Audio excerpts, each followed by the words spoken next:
Shalom, bienvenue à notre podcast. Moi, c'est le docteur Jean-Clément Diambilay et aujourd'hui, nous recevons un grand homme de Dieu qui est un père pour moi, le prophète et docteur Daniel Kawata. Nous le connaissons depuis très longtemps. Il est venu à Lubumbashi comme toujours. Il aime beaucoup cette ville. Et aujourd'hui, il a été avec nous à la nouvelle cité de David. Je voudrais d'abord dire bonjour au docteur et prophète et lui souhaiter bienvenue. Merci beaucoup, apôtre. Et lui poser un peu la question, quelles sont ses impressions après ces interventions, ces dimanches où nous avons été richement bénis, qui nous donnent juste les impressions par rapport à l'Église et par rapport à ce moment qu'il a passé avec nous, ce dimanche 12 janvier 2025. Bien, mes impressions sont des impressions de joie, de satisfaction. D'abord de joie dans ce sens que je me suis retrouvé dans une église où je me trouve chez moi. L'accueil, l'acceptation et puis la responsabilisation va de pair avec le respect et la qualité de l'accueil qu'on nous a donné.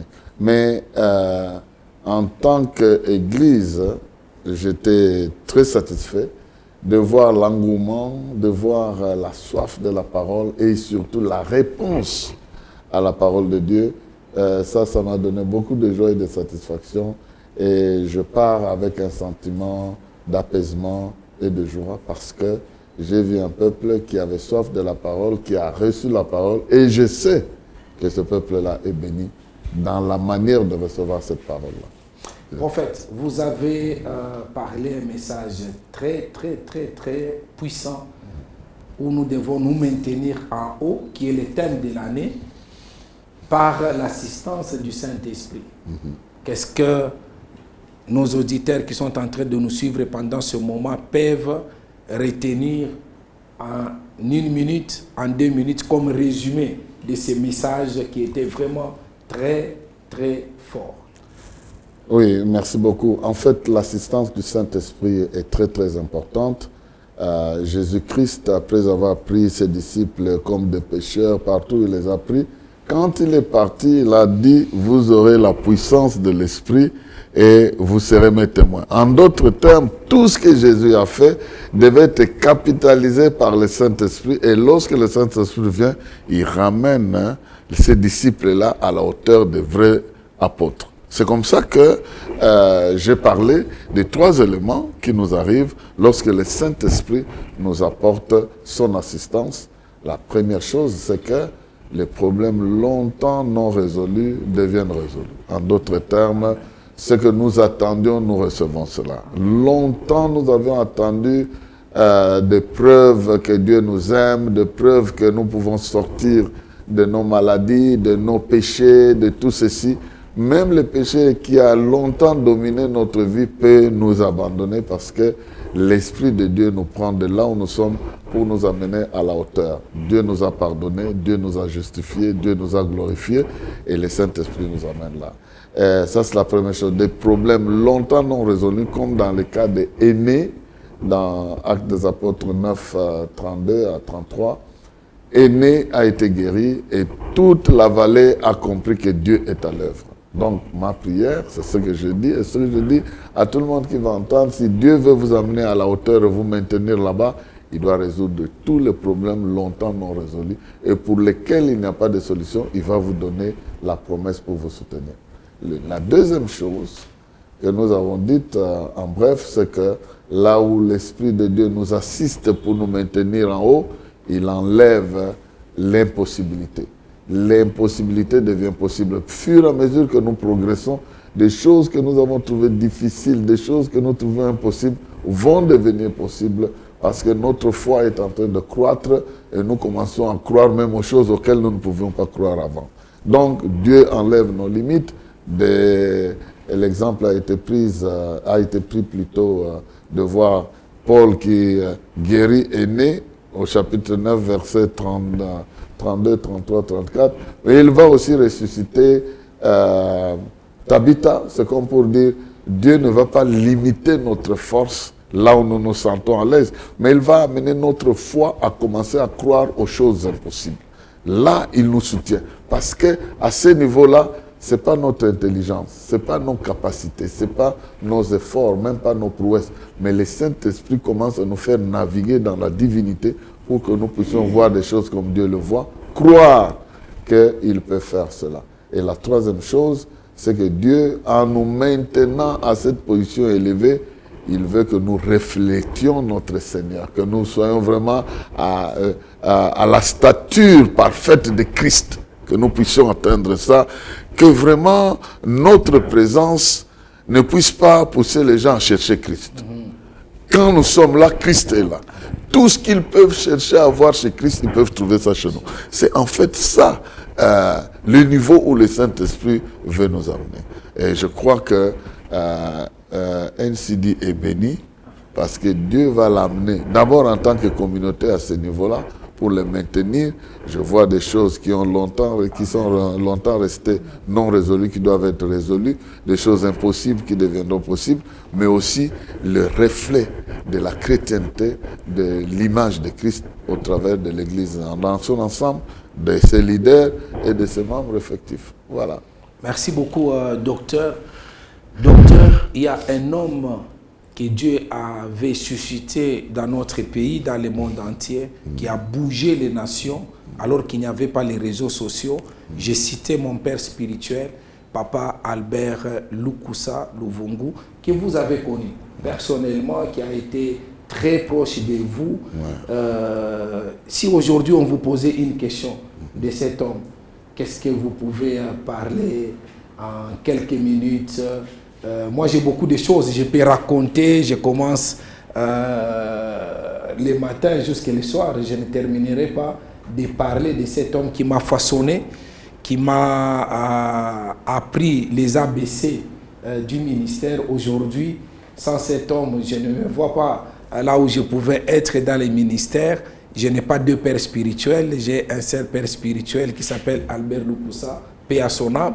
Mais aujourd'hui, si j'honore quelqu'un comme vous, c'est parce que c'est lui qui me l'a présenté. Et chaque fois que nous pouvons être ensemble avec lui, il ne pouvait pas m'appeler même pas apôtre. Il m'appelait toujours JC. Et j'ai toujours aimé de temps en temps, même quand vous m'appelez apôtre, mais à un certain moment, vous appelez par le nom Jean Clément, je sens vraiment que vous êtes et vous étiez très proche de lui. Qu'est-ce que vous pouvez parler, dire au sujet de cet homme qui nous a quittés, ça fait déjà 20 ans?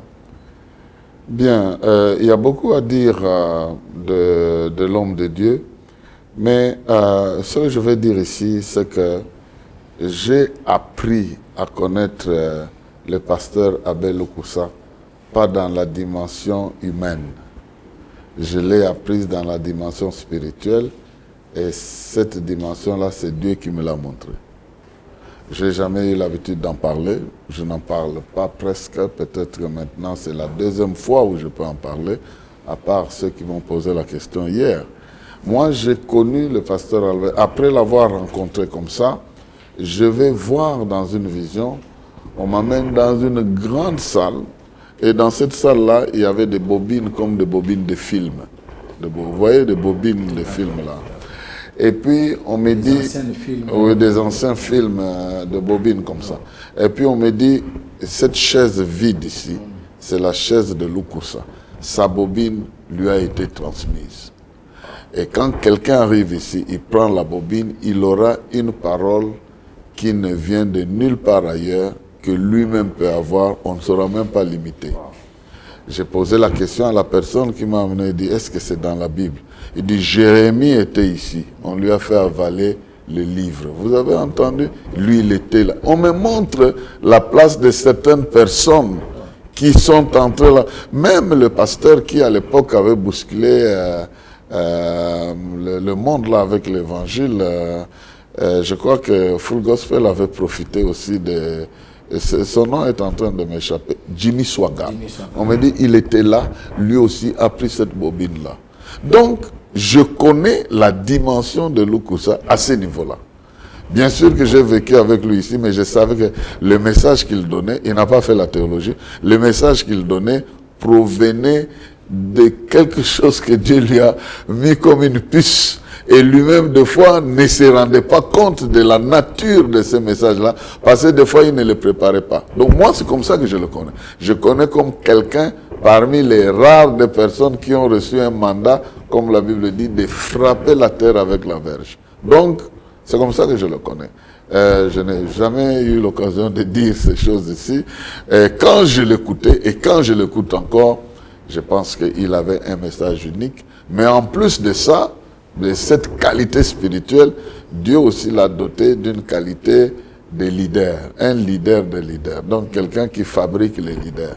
Et plusieurs personnes se sont retrouvées dans son leadership parce que j'ai découvert que chez Loukoussa, son grand ami, son véritable grand ami s'appelait quiconque. Donc il n'avait pas de préférence. Quiconque s'approchait à lui trouvait une place dans son cœur. Il était comme ça. Et c'est comme ça que même autour de lui, les gens se bousculaient. Quelqu'un va croire qu'il m'aime seulement moi de cette manière-là. Il va retrouver que dans ce même cœur-là, il y a 2, 3 autres personnes qui bénéficient presque de la même intensité. Il était comme ça. C'est comme ça que je l'ai connu. Je ne sais pas si c'est suffisant. Si vous voulez que je vous bombarde d'autres choses, je sais que si vous devez parler, vous allez dire oui, beaucoup. donc voilà, au niveau spirituel, je sais qu'il était appelé par Dieu. Il était mandaté par Dieu pour parler de la part de Dieu. Et il a parlé, hein, il n'a pas mis les gants, il a parlé. Quand il devait parler, il a parlé. Et bon, quand son temps est arrivé, paix à son âme, il est parti, mais il a laissé de très bons souvenirs. Moi, il m'avait adopté, j'étais jeune par rapport à lui, mais il m'a ouvert son amitié à tel point que il y a des choses vraiment dont on se parlait, comme Jésus disait à ses disciples, je ne vous appelle plus disciples, mais je vous appelle amis. Donc, je vous amène à un niveau où il n'y a aucun secret entre moi et vous. Donc, c'est à ce niveau-là que j'ai vécu avec lui. Vous êtes un monument vivant. Nous ne sommes pas avec Papa Albert sur cette terre des vivants. Quel est le conseil que vous pouvez donner à cette génération qui, aujourd'hui, d'autres n'ont pas de repères et des vrais pères, mais vous, aujourd'hui, vous êtes un monument vivant. Avec toutes ces expériences, qu'est-ce que vous pouvez dire à cette génération? Ce que je peux dire à cette génération, c'est de s'inscrire dans la logique de Dieu. C'est Dieu qui fait des hommes des pères et des repères. Sa logique, c'est l'amour. Il a dit à Pierre, m'aimes-tu, paie mes brebis. Donc, si nous aimons Dieu, et que par cet amour, nous le servons, Dieu va amener dans notre vie les gens qui ont besoin de cet amour-là et nous allons les encadrer avec l'amour de Dieu. Si nous aimons Dieu, nous allons encadrer le reste. Si nous n'aimons pas Dieu au premier instant, nous n'aurons pas la qualité d'encadrer les autres parce que chez les autres, là, il y a beaucoup de caprices. Il y a beaucoup de choses qui vont nous décevoir. D'abord, les gens que nous encadrons, à un moment donné, vont nous oublier. Il y a des gens qui sont passés dans votre église ici, qui ont reçu vos enseignements, qui vont disparaître dans la nature et même ils vous oublient. Mais vous, vous êtes reconnaissants. Voilà pourquoi l'amour doit être le cadre dans lequel nous servons Dieu. Nous servons Dieu parce que nous l'aimons et nous aimons ses enfants. Et je pense que servir Dieu en l'aimant doit être le mot d'ordre pour tous ceux qui veulent réussir loin. Parce que le service est à Dieu et les hommes vont en bénéficier. Et puis de deux, hisser soi-même son comportement pour devenir une référence. Vous voyez, dans notre vie, même à l'école, ce n'est pas tout le monde qui avait envie d'être parmi les premiers. Mais il y a des enfants qui pleuraient s'il est le deuxième de la classe, s'il est troisième. L'autre là va te dire, moi je suis 54e sur 55. Il est heureux. Donc, l'amour et la culture de l'excellence doit nous accompagner. L'excellence fait partie de l'appel de Dieu. L'appel de Dieu n'est pas là pour qu'on devienne médiocre, pour qu'on devienne excellent. Excellent en tout. Donc nous devons mettre cette culture d'excellence dans notre amour de servir Dieu pour que nous puissions aller de l'avant. Et c'est ce que le pasteur Lukus a fait. Il a élevé les standards et il en a fait pour l'Église, il en a fait pour lui-même. Et comme, je ne sais pas si c'est le pasteur Gustave Oulen en train de dire, que dans cette ville, on a accepté certains pasteurs pour prendre leurs enfants en mariage à cause du standard. On voyait une référence chez le pasteur Lukus. Donc, devenons des références. Ne vivez pas simplement votre vie pour servir Dieu, mais la Bible dit, sois un modèle parmi les fidèles. Donc cette génération doit viser à devenir modèle. Parce que, eh bien, la génération qui vous a précédé, il n'y en a pas beaucoup. Je suis en train d'atterrir. Je crois que ça sera l'avant-dernière question. Je ne peux pas vous laisser. Tout le monde parle de votre témoignage. Quand on vous écoute, vous ouvrez toujours des parenthèses parlant de votre histoire. Vous avez un témoignage qui bouleverse, qui change les vies. Nous avons cette opportunité aujourd'hui de vous écouter aussi en quelques mots, en quelques phrases. Si on disait docteur, prophète Daniel Kawata, qu'est-ce que vous pouvez nous raconter par rapport à votre propre témoignage? Bien, dans mon témoignage, il y a le résumé de Jean chapitre 10, verset 10. Le voleur vient pour égorger et détruire. Moi, je suis venu pour que les brebis aient la vie en abondance. Donc, j'ai vécu cette réalité. J'ai vécu une vie... je suis né de parents très jeunes. Ma mère avait 13 ans quand je suis né et mon père avait 25 ans. Donc, ils se sont mariés, l'un 24 ans, l'autre 12 ans. Et je suis né d'une mère qui ne pouvait pas prendre soin de moi et j'ai été pris en compte par des Canadiens qui m'ont élevé. Donc, quand je suis revenu dans ma famille 5 ans après, bref, je les ai trouvés impliqués dans des forces occultes. Et j'ai évolué dans ces forces occultes où chaque fois on tuait un enfant dans la famille, un après un autre. Et quand mon tour est arrivé, on a aussi promis à ma mère qu'on allait me tuer. Et le 20 janvier, ça va venir ici, le 20 janvier 1973, j'ai été impliqué dans un accident de circulation programmé déjà par les gens de la famille qui ont dit « va mourir ce jour-là ». Et effectivement, j'ai perdu mon bras droit, je suis allé à l'hôpital et j'ai été constaté aussi que je suis mort.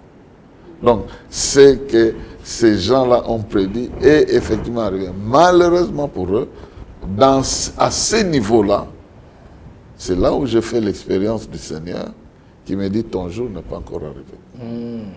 Quand ton jour arrivera, tu viendras me rejoindre. Maintenant, tu peux retourner. C'est là que j'ai compris que si Dieu ne dit pas « viens », personne ne peut te pousser à aller. Je suis devenu très têtu vis-à-vis de la mort. Quand elle arrive, je lui dis « attends, je vérifie d'abord si on est prêt à m'accueillir là-bas. Si on n'est pas prêt... » La deuxième chose que Dieu m'a dite, bon, parmi plusieurs, il y a plusieurs choses qu'il m'a dites, mais j'ai retenu 2 ou 3. La deuxième chose qu'il m'a dite, c'est comme des énigmes. Hein. Il me dit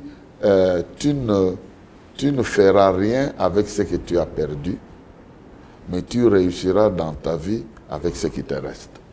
Donc dans la vie, cesse de te concentrer sur des choses que tu as perdues. En ce moment-là, je ne savais pas que j'avais perdu mon bras. Mais il était en train de me prévenir, tu ne feras rien avec ce que tu as perdu. Concentre-toi sur ce qui te reste et tu vas réussir. Eh bien, bon, plus tard, je vous épargne des détails, j'ai compris que je peux avoir perdu le bras, je peux perdre un membre de famille, je peux perdre... Si je me concentre sur ça, je ne vais jamais réussir. Mais si je me concentre sur Christ, il va me donner la force d'aller de l'avant.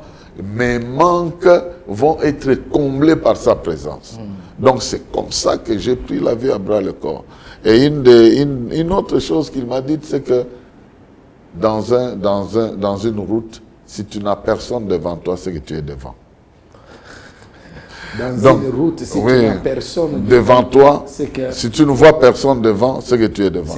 En d'autres termes, si tu n'as personne sur qui tu dois compter, c'est que tu es la personne sur qui on doit compter. Change ta manière de voir les choses. Bon, il y avait un certain nombre. Franchement, je vous dis, Jésus, sa parole est esprit et vie. Donc, ce qui sort de lui, vraiment, c'est ça qui m'a donné la vie. La vie que j'ai aujourd'hui, je contemple ça dans la... Mais ce sont ces paroles-là qui m'ont donné vraiment la vie.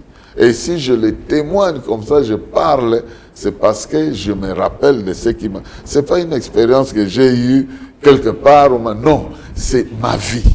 Et c'est ce qui fait que je crois en lui, quoi qu'il arrive. Je peux perdre X, Y, mais je ne le perdrai pas. Amen. Et aussi longtemps que je ne me perdrai pas, il peut faire revenir dans ma vie ce qui est important que j'aurais perdu. Mais il peut aussi combler mes vides. Sans avoir ce que j'ai perdu, je peux toujours réussir. Amen. Amen. Voilà, donc c'est comme quel ça témoignage, que, quel témoignage, quel témoignage. Je vis avec lui. Nous rendons grâce au Seigneur. C'est très fort. C'est juste pour quelques minutes. En l'écoutant, on sent qu'il a beaucoup à dire sur ces témoignages. Nous sommes en train de chuter. Et dans la chute, je voudrais, si on vous posait la question sur l'apôtre Jean Clément, et que vous avez connu tout jeune, célibataire, aujourd'hui père de 5 enfants. Aujourd'hui, vous l'avez connu alors qu'il travaillait sous les leadership de son père spirituel. Il était un pasteur assistant. Et vous l'avez connu avant même qu'il soit pasteur assistant. Aujourd'hui, il dirige la communauté évangélique Nouvelle Cité de David. Qu'est-ce que vous diriez en quelques mots de l'apôtre, le docteur Jean Clément? Bien, d'abord, j'ai connu l'apôtre Jean Clément comme un jeune homme très audacieux. Je m'excuse, je ne t'ai jamais dit ça. Très audacieux. Je voyais un jeune, mais qui pouvait se tenir parmi les grands en train de parler avec audace, avec l'audace là de la foi, je veux dire, avec beaucoup de sérieux. Et moi, je me tournais et dis, ah, comment ce petit ici, il est en train de prendre l'autorité de son vieux, hein, parce que quand il n'est pas là, on ne voit pas tellement la différence en termes de l'autorité dans la prise dans la communication de la parole. Ça, c'est la première chose qui m'a marqué. Et je me suis rendu compte que tu n'as jamais perdu ça. Donc, que Dieu continue à te bénir. Ce que tu crois, tu le dis sérieusement et simplement, mais avec beaucoup d'autorité, sans même avoir envie de se faire contredire. Et ça, c'est ce que j'ai connu chez toi jusque même aujourd'hui, quand je t'écoutais, je dis, ce jeune homme n'a jamais changé, il reste là-bas. Mais aussi, tu as pris la parole de Dieu au sérieux, tu as travaillé sur la parole et tu es le résultat de quelqu'un qui a cru et qui est transformé par la parole qu'il a reçue. Plusieurs, c'est pas parce que tu es là que je dise, si on pouvait comparer avec la parabole du semeur, Jean Clément n'est pas celui qui a reçu la parole sur la route, Jean Clément n'est pas celui qui a reçu la parole sur la terre pierreuse, Jean Clément n'est pas celui qui a reçu la parole sur les épines, Jean Clément est celui qui a reçu la parole dans la bonne terre, mais qui peut produire plus. Même sur la bonne terre, il y en a qui produisent 30, il y en a 60, mais Jean Clément est allé jusqu'à 100. Donc, que Dieu vraiment continue à te bénir parce que tu as pris parmi les choses dont je parlais que l'assistance du Saint-Esprit donnait à l'Église en ce moment-là, il y avait la paix, il y avait la foi, mais il y a aussi la croissance dans l'obéissance. Et ça t'a marqué. Merci. Quand chaque fois tu apprends, Dieu te dit il faut faire ceci, tu obéis simplement. Même là où les gens douteraient, toi tu obéis et en obéissant, Dieu a fait de toi ce que tu es devenu. Et nous sommes fiers de toi.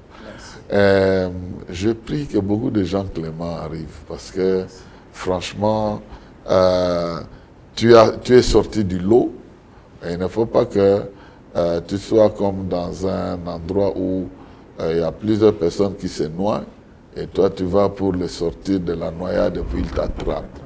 Vous voyez, donc nous prions que d'autres puissent aussi émerger, mais qu'en émergeant, faisant émerger les autres, toi, tu t'émerges davantage.